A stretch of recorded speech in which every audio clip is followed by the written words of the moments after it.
Professeur, bonsoir. C'est un plaisir d'être avec vous aujourd'hui, ce soir, et pour débuter cette semaine de prière ayant pour thème Servons l'Éternel. Vous savez que nous vivons à la fin des temps. Nous devons prendre la détermination de servir Dieu, peu importe la situation. Nous avons un texte de base que nous allons considérer ce soir, c'est Josué chapitre 24, verset 15. Là où Josué a dit, choisissez qui vous voulez servir, mais moi et ma maison, nous servirons l'Éternel. Frères et sœurs, servons l'Éternel. Notre Père, notre Dieu, nous vous disons merci pour tout ce que tu as fait pour nous, et pour ta grâce, compassion et miséricorde envers nous. N'est-ce pas toi qui nous as choisis, n'est-ce pas toi qui nous as mis à part? Nous avons le désir de te servir. Et tu es entamé sur nous, que tu nous fasses bien, nous comptons sur toi. David nous dit tout sûr que tu bénisses le peuple du Rambo. Nous comptons sur toi encore. En Jésus, à lui soit gloire de maître. Dès à présent et tout le jour. Amen. Josué, le remplaçant de Moïse, a conduit un peuple rebelle. Un peuple échappé de part et d'autre devant les circonstances de la vie et fit des choix sans consulter l'Éternel. Un peuple qui n'avait aucun souci par rapport à ce que Dieu avait fait pour sa délivrance. Notez bien, frères et sœurs, que c'était un gouvernement prophanique qui dirigeait le peuple d'Israël. Ça veut dire que Dieu était à la tête de ce gouvernement. Dieu était le président par excellence de ce peuple. Il répondit à toutes leurs demandes pour les rendre heureux et il a pourvu à leurs besoins de toutes sortes. Il a confondu leurs adversaires et les mis en déroute pour que le peuple de Dieu soit protégé. On est plutôt, mesdames et messieurs, les gratitudes de ce peuple suite à son comble. On est de tout, frères et sœurs, amis visiteurs, ce peuple tourna le dos à l'Éternel.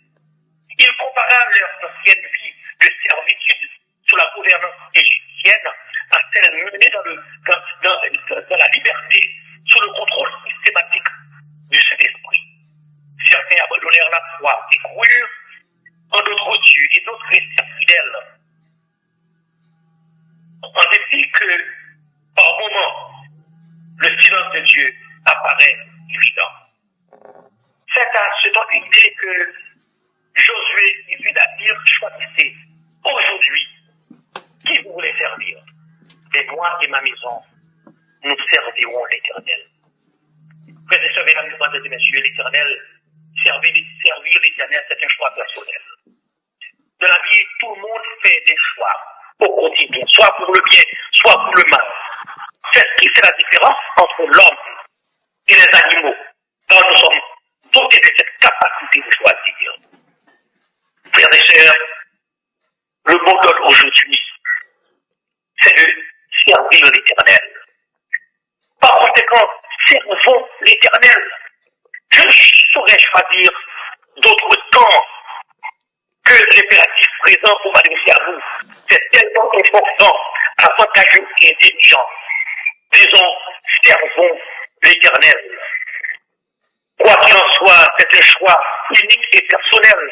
On dit que Dieu est le créateur et pourvoyeur. Ce n'est pas tout le monde qui choisit de le servir. On dit que Dieu, il est le pourvoyeur de tout. Ce n'est pas tout le monde qui choisit d'être sauvé. Josué a déclaré, choisissez aujourd'hui qui vous voulez servir. Mais moi et ma maison, nous servirons l'Éternel. Frères et sœurs, mesdames et messieurs, êtes-vous prêts à servir l'Éternel? Êtes-vous déterminés à le faire, quoi que puisse être vos conditions de vie? Servir l'Éternel implique certains sacrifices. Servir l'Éternel évoque l'idée d'accepter l'inacceptable. Servir l'Éternel évoque l'idée de vivre avec l'Éternel est placé par moments vos intérêts sur le lion, tout en laissant primer la volonté que Dieu en fait. Parfois, la vie est dure et difficile. Parfois, la vie ne vaut même pas la peine d'être vécue. Parfois, autant que vous priez, c'est autant que vous vous sentez abandonné. Parfois, vous pensez que Dieu semble vouloir vous ignorer. Servons l'Éternel. Servons-le pour tout assombrir sur votre chemin. Servons-le quand c'est rouge et tout est noir. Servons-le quand les portes sont verrouillées. Servons-le quand la tempête fait rage et que le calme est au rendez-vous. Servez l'Éternel. Servir l'Éternel, c'est plus qu'un choix, mais c'est un besoin criant, comme l'air l'est au poumon. Servons-le, frère et frères, parce qu'il est le Dieu de toute éternité. La question à se poser aujourd'hui, sommes-nous prêts à répéter comme Josué, choisissez qui vous voulez servir. Mais moi et ma maison, nous servirons l'Éternel. Lorsque nous entrons en profondeur dans ce texte, nous réalisons, mesdames, mesdemoiselles et messieurs, frères et sœurs, que Josué, il a fait une démarcation entre sa position personnelle et le reste de sa famille. Il a mis en question, au cas où le reste de la famille, ses enfants, sa femme ont refusé de le faire, mais il était prêt lui-même à servir l'Éternel. Ça veut dire servir l'Éternel, c'est un choix personnel.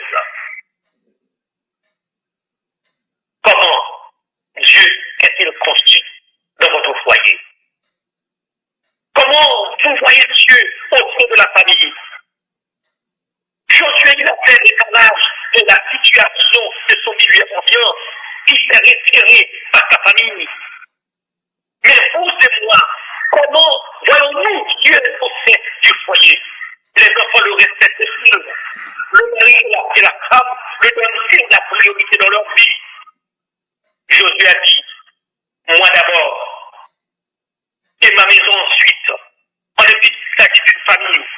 Mais Josué a individualisé le choix de servir l'Éternel. Mesdames, mesdemoiselles et messieurs, frères et sœurs, servez l'Éternel.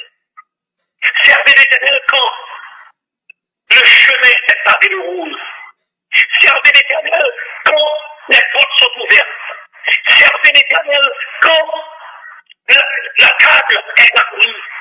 Servez l'Éternel quand vous réussissez. Servez l'Éternel quand vous subissez un échec. C'est Paul qui a dit, toutes choses concourent au bien de ceux qui aiment Dieu. Quoi qu'il en soit, frères et sœurs, quoi qu'il en soit, frères et sœurs, servez l'Éternel. Que le Seigneur vous renforce aujourd'hui pour savoir que vous n'avez pas d'autre choix que de rester attaché à ce grand Dieu. Ce Dieu pourvoyant, ce Dieu qui est capable de nous sauver, ce Dieu qui a ouvert les portes qui ont été fermées, ce Dieu qui nous garantit la vie éternelle. Il mérite d'être adoré. Il mérite notre attention. Ce ne sont pas les autres, les anciens, ce n'est pas le pasteur, ce ne sont pas les enfants, ce n'est pas un mari, une famille, une femme, les amis qui doivent nous pousser à servir l'Éternel ou pas. Mais c'est un choix personnel. Que le Seigneur vous permet de comprendre. Aujourd'hui, c'est le temps de servir l'Éternel. Que le Seigneur vous renforce, qui vous permet de grandir et d'avancer par la foi.